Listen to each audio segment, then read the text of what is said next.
Hi, everybody, and welcome to Backstage. So glad that you spent time checking out all the incredible icons, luminaries, the heroes of our profession. And we have a great one today because we've been moving towards this whole jazz idiom and opening the landscape so you can come in and be a part of it.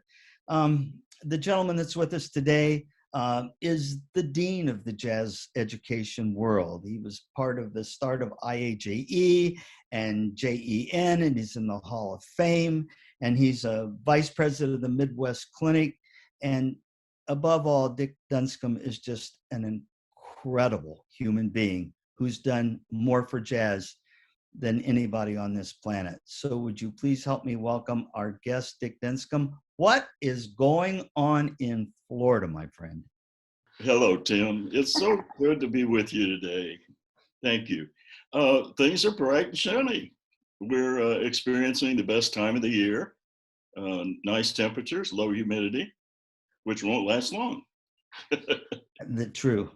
Can you give us a thumbnail sketch just from beginning, even when you high school, all the way through to present day, real fast? Sure, be pleased to do that. I became interested in playing an instrument from my father. He was an accountant during the day, but in the evenings he played trumpet around town. And so I would go with him to gigs and fell in love with the music, went to Millikan University, got my degrees there. My first years of teaching, 12 years, were in the high school area, and I did marching band, concert band, jazz band. Following that, I began a trek through some universities of starting and incredibly raising jazz profiles with bands and degrees and so forth. And during that period of time, I was also the North American coordinator for the Montreux Jazz Festival in Montreux, Switzerland. Keep going. What about the college times?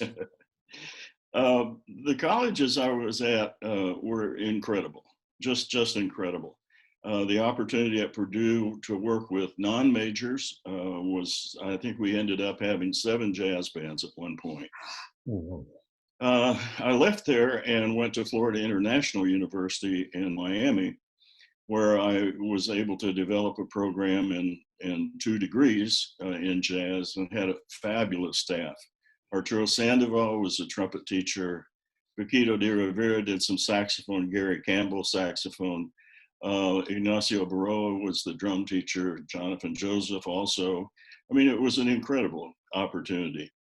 And I left there eventually to go to the warmer climate of Chicago, where I became the director of the music school at Columbia College, Chicago. So that's a quick journey through a few years. When you first started, I mean, there were jazz bands or quote dance bands within the school or whatever, but I mean, you were really one of the pioneers of starting jazz degrees where you could go to school and get a degree. Yeah. Yes, that's true. In the early years, as you mentioned, they were called stage bands or dance bands or anything but jazz, because that was not accepted in the educational arena at that time. So I was honored to work with the National Association of Jazz Educators, Matt Benton, Bill Lee, and people that really began to get it off the ground. And we'd have annual conferences, and this organization morphed into IAJE and then followed by JEN, which I was a founding member of also. And it's such an important opportunity. All people that are interested in jazz teaching really need to be affiliated with an organization like JEN. JEN started what? How many years ago? 8, 9? I think it's 10 years now. 10 years now? Mm-hmm. You're a member of the IAJE Hall of Fame, right? Yes, I am. As many other halls of fame and so forth. So tell us about the connection with the Midwest Clinic, because that came during those times as well. Yes, I was honored to begin my trek with the Midwest Clinic in about 1966. I went to my first Midwest Clinic. Man, it is the place to be for an educator of instrumental music. It is the pinnacle. And in 1982, John Painter invited me to become a member of the board. He wanted to start a jazz element of the Midwest Clinic. I was thrilled to accept that invitation and have been a member of that organization in that regard for the past however many years that is. Now I have a great team of Tony Garcia and Jose Diaz, and we do a lot of activities during Midwest. There's some concert or clinic going on the entire breadth of Midwest. Yeah. There's a whole track, right? That you can. Yes, indeed. And it's hot too. I have to ask you about this, and I see you all the time, and I never ask you. When you brought the group from Florida International to the jazz band to Midwest, I don't know, maybe the early '90s, maybe late '80s, somewhere. I don't know where in there. But you had a female drummer, a woman drummer, a girl drummer that was off, that she kicked that band all over that. You know who I'm talking about? Yes, I do. Her name is Lorraine Faina, and she's still drumming. She's in New York City and has played with many famous groups, including Beyonce. Oh my Lord, she was digging a groove that was deeper than the Suez Canal. And the band was hot too. I mean, the band that was a fun concert because it was a year I was going to retire from there. And so we brought Arturo Sandoval along and Gary Campbell, and every one of the pieces that we played that year were written for that concert. Oh my God. And whenever possible, we had that composer conduct the pieces, including Shelley Berg, Mark Taylor, many others. There's phenomenal concerts, as you said, at the Midwest Clinic. They're all great. That's how you get there to start out with. But I remember that ballroom was just rocking, and it was just one standing ovation after another. It was on fire. It's one of the favorite things I always remember about Midwest, so it's great. Let's look ahead here a little bit. If you had a crystal ball and look ahead, what do you think's going on in the schools today in terms of jazz? I mean, it's grown so much. Well, I think at this point, jazz education in the schools is much better, much stronger, and much more active than it's ever been. And, with this year, with the pandemic, we're discovering new ways to teach. We're doing innovative things, and we're learning some other ways of going about the educational process. For example, I've done, I think, 5 different state conferences virtually by giving clinics. And so, the YouTube is a fantastic tool for jazz educators. The entire history of jazz is on YouTube. Yeah. And one of the most important elements that people learn about jazz is to listen. Listen. I've heard so many people say, well, yeah, I love it and I love to listen to it, but I'm not a jazzer. Well, you've written books that proves everybody can be a jazzer, right? Yes, that is true. And, I'll give you one example. And this is one that I worked with when I was in Miami. Her name is Michelle Fernandez. She was an oboe major and became interested in jazz through the atmosphere in Miami. And she became the director of the high school band at Miami Senior High School. And so she would say, well, I don't really know. And we would just talk. And let me tell you, that girl developed the best damn jazz band in the whole state in no time. And she's continuing to serve the profession now as a composer, clinician, and so forth. So jazz is a place for everybody. Yes, it is. Yeah, and I always want people who go, oh, I'm not sure. I'm like, just come over, get on the roller coaster, because it owns you, which is exciting.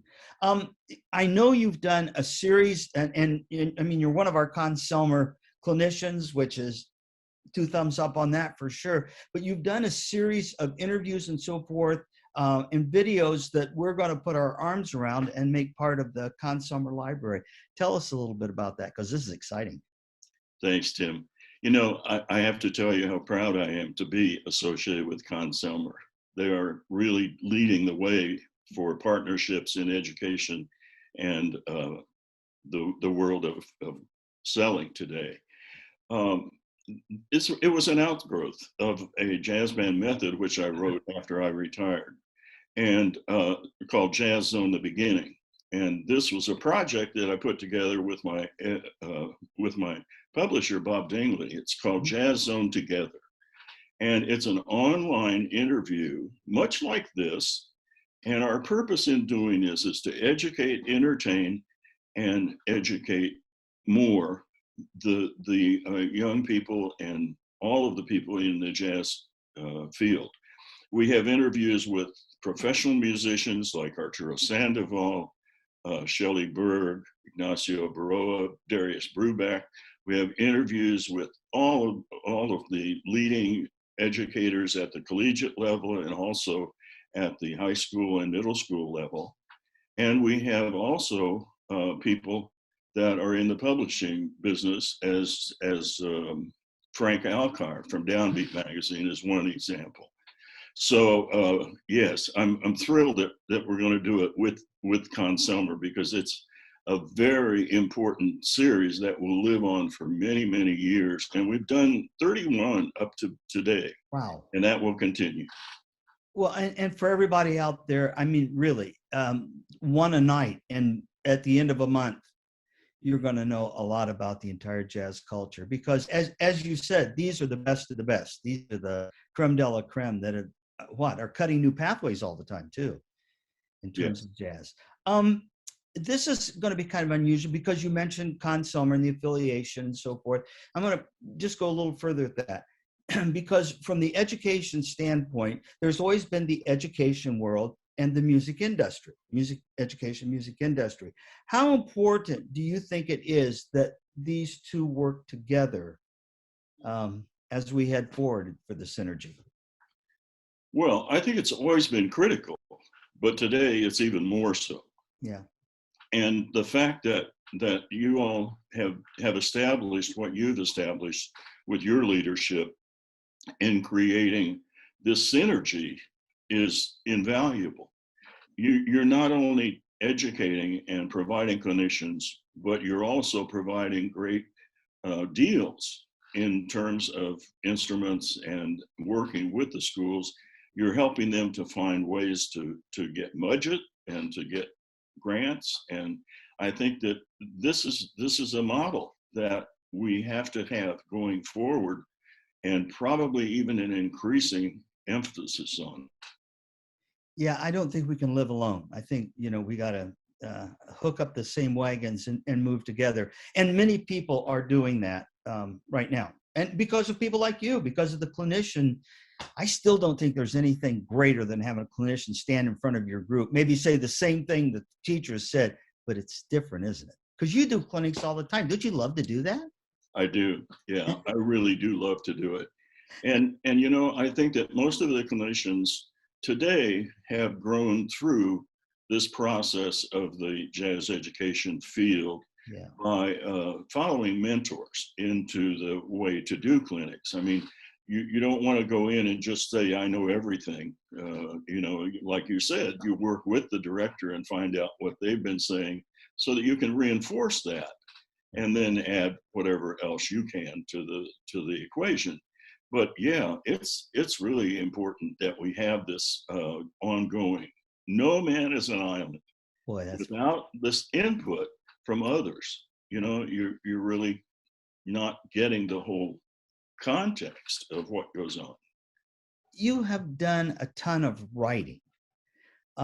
So what have you done, or some of the projects and even some of the latest projects that we can get our arms around?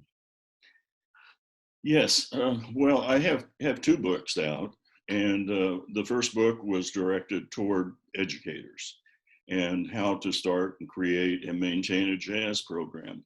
And I had tons of other people that wrote various parts of it. It was done in partnership with Willie Hill. Mhm. And then the second book that I wrote was this one that I mentioned earlier, Jazz Zone: The Beginning.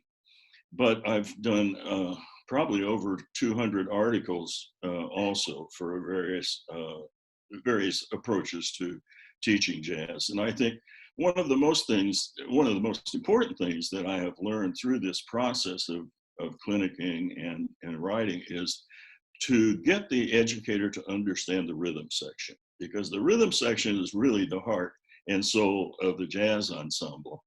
And without that, it sounds like a concert band. So we've done a lot of writing and a lot of demonstrating about that. I think that's so great. Well, I mean, now this is I me stuff because drummer, man, and that's ever you drive that band. But I think for a lot of people who aren't percussionists or have not been behind a drum set or feel that, or a bass player, that's where most people fall short. Would you agree?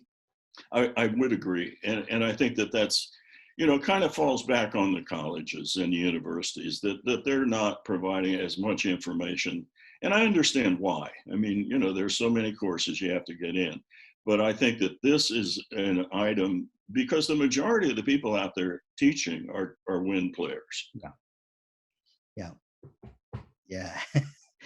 I'm going to take kind of a left turn, but not really, because, I mean, you're an educator. And you talked about the Midwest Clinic. It's basically there so people can learn to take information home to make their own groups better. How important, and this is a soft pitch, you can hit this one completely out of the park.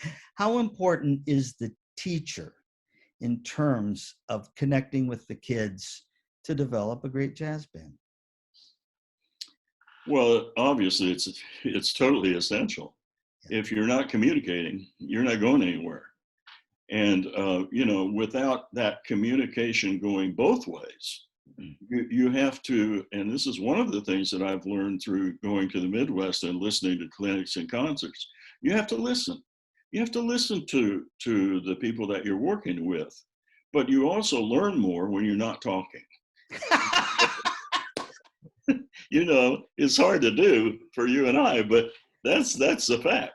And the thing that I see with the teacher is developing a trust in that communication and going into every rehearsal prepared.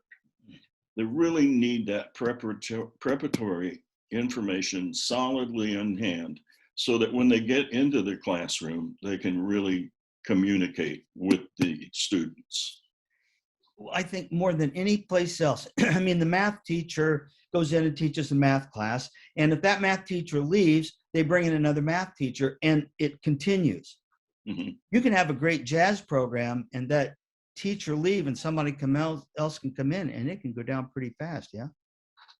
Well, unfortunately true. Yes. Yeah. Or vice versa.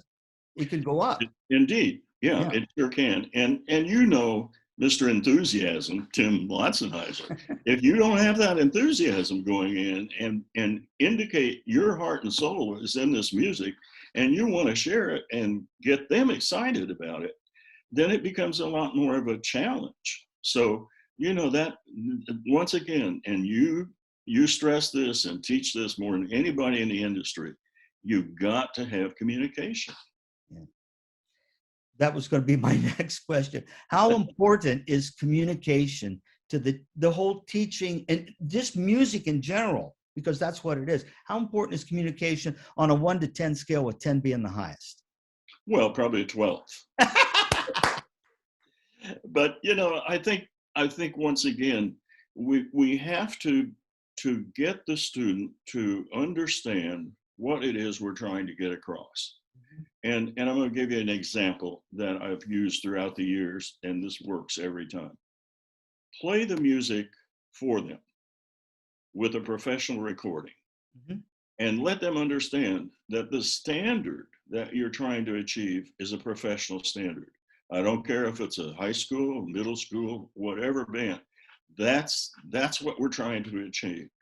And once they understand that, and in the clinics that I do, I have some recordings that I play One is by Gordon Goodwin's Big Fat Band, and it shows section by section in this tune what a professional ensemble should sound like. So that to me is a place to start, but a place to grow from. Let me hitchhike off this communication and thing. How important to being a great jazz musician, listener, aficionado, fan, obsession, addiction, whatever. How important is listening to other groups? I think again, once it's critical. Yeah. And not only just to listen to your favorite player on your instrument, but to listen to other players as well. Once again, I'll give you an example. I was in Japan touring around doing workshops over there. Mm-hmm. I went to this place in Asakawa. It's in the island of Hokkaido, very remote. And they had a jazz band that met once a month. And these were middle school kids. So I was, I didn't know what to expect. I walked into the room and there was maybe 12 saxophones and, just multiples all the way around, including 2 drummers and 3 bass players. And I thought, oh, I know what this is going to sound like, right? Wrong. They sounded like Count Basie. And the reason that they did that was the director had instituted a program of buying recording a CD for every student in the band, first of all on their own instrument, and they would all trade back and forth then. And then they'd trade between sections. And you know what? They knew what it was supposed to sound like, and they made it happen. Yes. What a great teacher. What a great teacher. Because we're back to the teaching thing again. What if I'm a flutist? Or I'm we're talking about Michelle, an oboe player, mm-hmm. and I want to be in the jazz band. And I'm talking from behind the eyes of a director who goes, oh, how do I make this happen? What would they do? Well, first of all, they would have to become familiar with the idiom. Yeah. And, it's sometimes easier to take a teacher or a student where they are and bring them along. So, I would have them listen to some flute professionals, uh-huh. Esther Torres and other people like that, because they're playing more toward the pop side, the Latin side, right. And bring them gradually into the area where we all, want to go, which is being able to teach all styles. So there's a hope if I play French horn or euphonium or bass clarinet, there's hope that I can get in the jazz idiom, yeah? There is no excuse for you not to.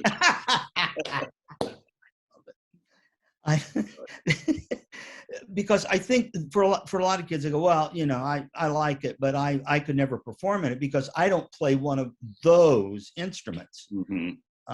Well, and the other thing, Tim, is that we have so many tools available to help the educators. There's books, there's recordings, there's all different sorts of aids that can help them to come along. So as I said, there's no excuse as long as they give it everything that they've got in terms of dedication and serious approach to teaching. It's just a different style.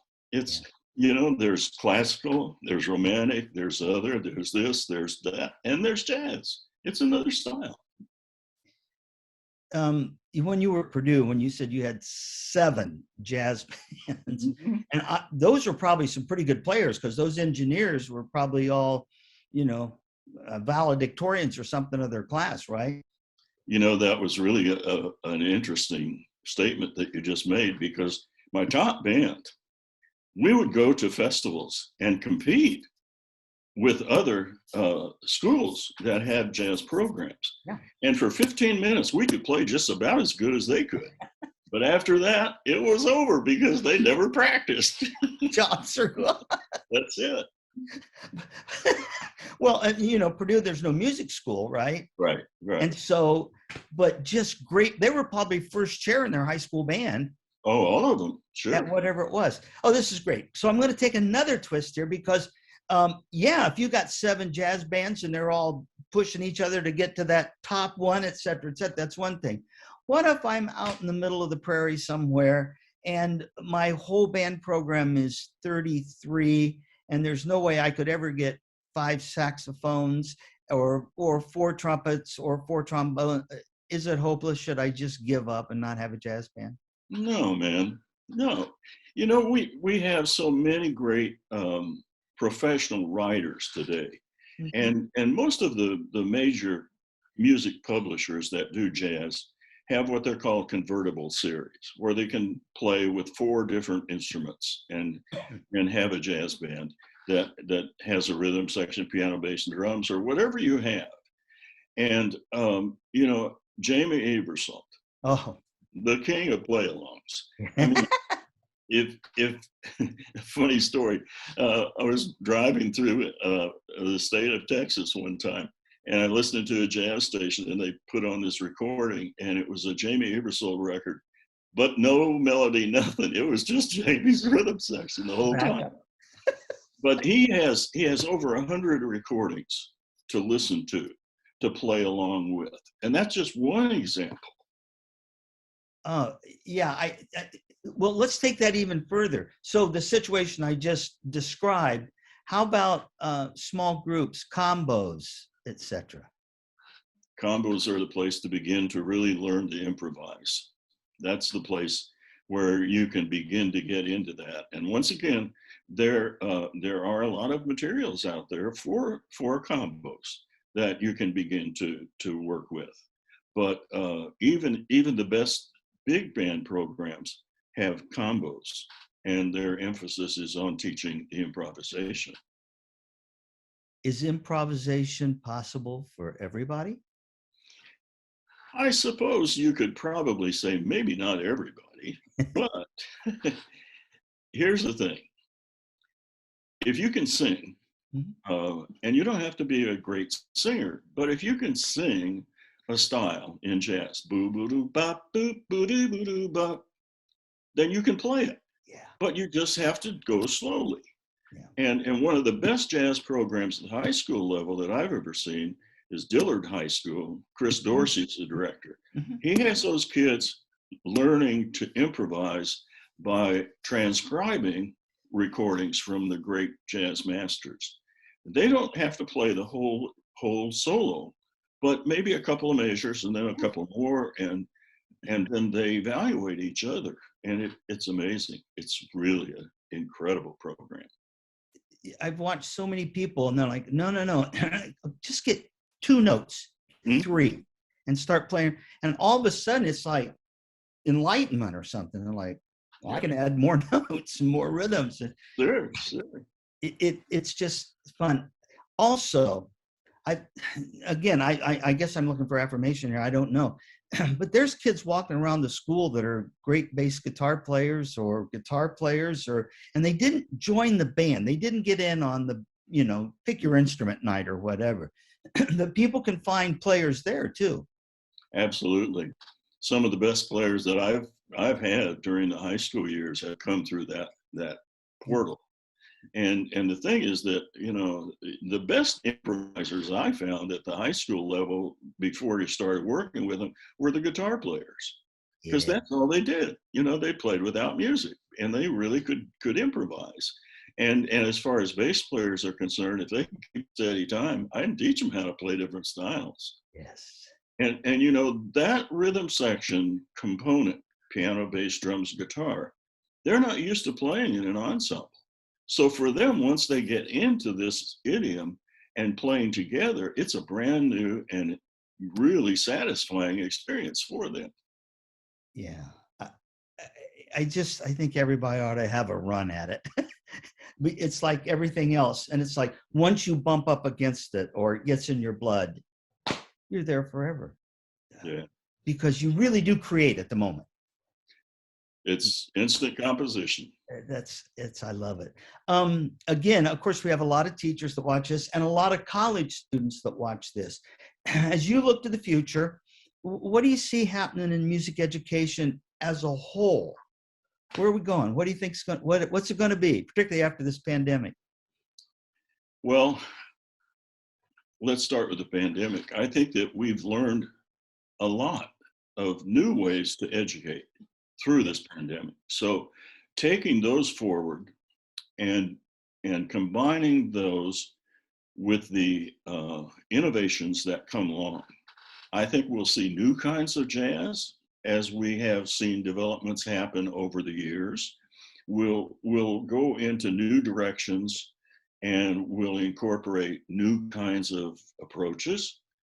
And I think that may be true for all music as we go forward, because I think we're in a period of time now where people really need to be able to develop and go in a new direction. And so I think that we'll carry the history with us. That will never go away. But I do think there will be new methods and there will be new kinds of music that come out of this process. Yeah, I think we've learned a lot out of a have to, and we're going to carry that over. Go ahead.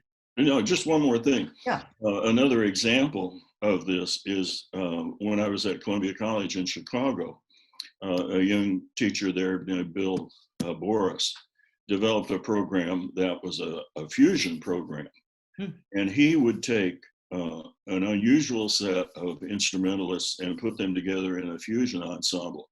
I think new ensembles also will come out of this future. Yeah, out of necessity, but then we're going to be able to pick the fruit from a great harvest from all this that wouldn't happen. I'm going to scold you just a little bit here. If you, me scolding Dick Dunscomb, good Lord, Tim, I think it was 3 years ago at Midwest Clinic, I'm running around and I went down to hear, in fact, it was Janice Stackhouse's band from North, who just, so I stuck my head in to make sure everything was okay. And it was like an undertow. I couldn't leave. And so I missed an introduction.